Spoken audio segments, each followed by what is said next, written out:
Hello everyone, this is Nazori, and in this video, I am going to be guiding you on how to kill the Cave Troll boss, which is located in the Goblin Caves, both normal and Highroller. Now, to start this guide off, I want to go over what you're going to bring when you're learning, and what you're going to bring once you have it on farm. So, this goes without saying, when you are learning this boss, do not bring any equipment, no potions, no bandages, no equipment of any sort. It is useless. This boss is going to one-shot you as you learn your limits around it. So while you're learning, go naked. Every class in this game can outmaneuver this boss when naked, and that's the important thing that you need to learn. So while you're going through your learning runs, go naked. I would suggest doing this until you can survive in that boss room, until the swarm takes you. If you can do that successfully while getting hits in on the boss, you'll be ready to start bringing in some gear. So once you have a good grasp on this boss, you're going to want to bring something to increase your damage and possibly something to increase your movement speed so there are less mistakes, since you're going to be risking a little bit of money doing this. What you're seeing here is my go-to setup when clearing the cave troll. I will bring some sort of weapon. A gray vendor weapon is sufficient.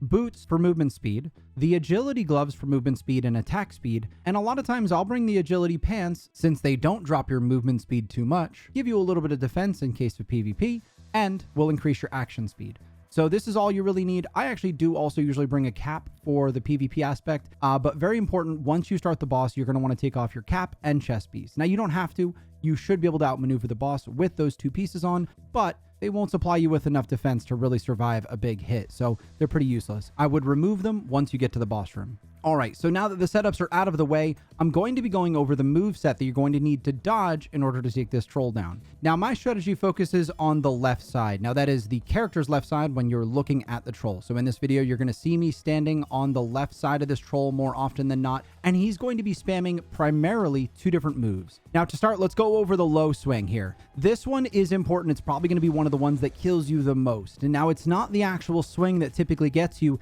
It's the follow-up attack that potentially he will do. So in order to dodge this swing, you get a little bit of distance. He's going to finish the swing, and then he's going to bring his arm back down.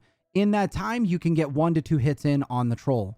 Now, very, very, very important here. If you go in too soon, he will follow up with a quick slam, and this will pretty much just annihilate you. So you have to figure out and get used to when you're able to step back in for these 2 swings after this short low swing. The key thing you want to look for is his arm going back into position. Once his arm is on its way back into position, you're clear to go straight in and stab him once or twice. You're probably going to die to this quite a few times. Get in there without a kit, learn the limit on this swing. Now, the next swing you're going to pay attention to is the front slam. You can dodge this by going either left or right. Since we're focusing going left, I would suggest going left. Now, with this swing, you don't have to back up. You don't need to jump. You don't need to crouch. So don't bother doing any of that. You should be able to dodge this swing as long as you are holding A going left. Now, this is one you can also get 3 hits in on if you predict it quick enough. When you see that he's about to do this swing, you can go ahead and start your attack. And then as his attack slams down, you hit him with that first swing, and you should be able to get 2 follow-up swings in this. It's a pretty big amount of damage. And if you're quick enough, you can also get him in the head once or twice. And that's pretty much it for that swing. You don't need to worry about a follow-up attack. Just be ready for whatever he preps as his next attack. And now we're going to go over the other 2 attacks that you're going to need to look out for here. One is the big slam that you're seeing here, and you're going to want to back up pretty far for this. If you're anywhere near this swing, the shockwave will kill you. It does a ton of damage, and it's deceptively large in its impact radius. So make sure you back up enough so you don't get hit by this. A big note that I want to make with this swing is make sure that you're not up against a wall. I have died a few times when he goes to do the swing, being up against a wall. Just make sure you don't underestimate how far this impact reaches and get as far as you can away. Now, once he has you at a distance, you may see the other move that you've probably seen when exploring this boss is he's going to scream at you. Now, this move is deadly if it lands on you potentially. What you want to do to avoid this is get to the side of him. I would recommend darting straight up to his shoulder. It's the quickest way to get to his side. Don't let fear of getting hit keep you away from this boss during this scream. Get right up in next to him, beeline for his shoulder. It's the safest way to avoid this attack. Now, if you do wind up taking a scream, he's going to either swing his weapon low or he's going to charge at you and swing fairly high. Now, both of these attacks are very hard to avoid. If he does the charge, you have to pretty much back up full and possibly duck, or if you have double jump, that could also avoid it. If he swings low, you should be able to avoid it by jumping. I would recommend lifting your legs in a situation with control at the peak of your jump to avoid the swing. Now, out of these two swings, the one you want more is likely the low swing. It is the easiest to dodge. There is a way to force him into this move if he does happen to get the stream off on you, and that is by standing close to him. If you are standing close to him, he will do a low swing almost always. Now, I have seen a few times some unpredictable behavior here where he just high swings and just says F you and you're gone. I genuinely don't know how to avoid this. You pretty much just got to identify whether it's low or high and back up. But to be honest, it's a bit of a coin flip. I would highly recommend do not get hit by the scream. One of the biggest tips I can give you by trying to avoid the scream is if he's about to scream, put your weapon away so you're faster at getting to his side. That's actually surprisingly effective at getting into position faster than just leaving your weapon out and walking.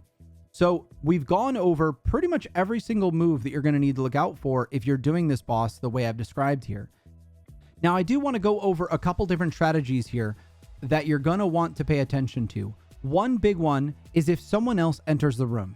You're often going to have someone contesting you, messing with you, or even trying to help, and it could potentially get you killed. If someone is in the room with you, you want to make sure that you are most importantly dodging the scream. They're also going to be getting the scream, and there's a good chance that they have no idea how the boss works, no idea how to dodge it, and you can pretty much just avoid screams and that move while waiting for them to get one and get killed. That's typically my go-to strategy while just trying to stay alive in position around the boss. Now, one big mistake that I've seen a lot of people make when someone else enters is they'll stay on the other side of the room of the boss. Only do this if you have a solid way out, if the door is open and you can just run out of the door. If you don't have that, stay close enough to the boss to get next to him when he decides to scream again. If you're not close enough, he's going to scream at you, he's going to charge, and it is very difficult to avoid. So if someone else enters the arena, stay close enough to the boss to not get hit and get under the scream and far enough away so that you can position properly with the other person in the room. Now, the other thing I want to go over is repositioning. If the boss is too close to the wall, it can become difficult to clear him. What you want to do is bring him closer to the middle of the room. I'd suggest staying at a decent distance from him to make him start running at you, and close enough, if he goes to scream, you can get under him again. That's the easiest way to reposition this boss, and it is pretty important if he's just in a bad position. If he's in the corner of the room, get him closer to the middle. It can be deadly if he decides to do the big swing when you're in between him and the wall. And the last thing I want to go over, and it's going to be a fairly obvious tip, but if you find yourself on the right side of this boss and you're not planning on avoiding any moves on the right side because you haven't learned them, and honestly, I hate them way more than the left side moves, but if you find yourself on the right side of this boss, just back up and duck. His right side attacks can be avoided by ducking and looking away. I don't even show it in this video, but if you're winding up on the right side of him and he goes for a swing you're not familiar with, just literally S key away from him and you should survive. Not S key, D key, whatever. Walk away from him at a decent pace so that those swings don't hit you. Now, that actually wraps up the normal fight. I do want to make a pretty big note about the Highroller fight, since once you get the normal troll down, you're probably going to want to go to the Highroller dungeon and clear the Highroller troll, since it does deliver better loot. Now, the Highroller troll is very similar to the normal troll, except it does have a bit more HP. Oddly enough, though, the Highroller troll is actually easier to take down than the normal troll, and that sounds really odd. The only additions to the Highroller troll is that he gives you a drunk effect if he lands his scream on you, which is really no different than the normal. You shouldn't be getting hit by that scream anyways, so it doesn't affect the fight in almost any way. The second thing that you're going to see is an extra slam move that he does with his fist right in front of him. Now, this is extremely easy to avoid. I've actually never been hit by it, and I must have killed that troll 100 times. Now, this extra slam that he does is actually the reason why this troll is a little bit easier than the normal mode troll.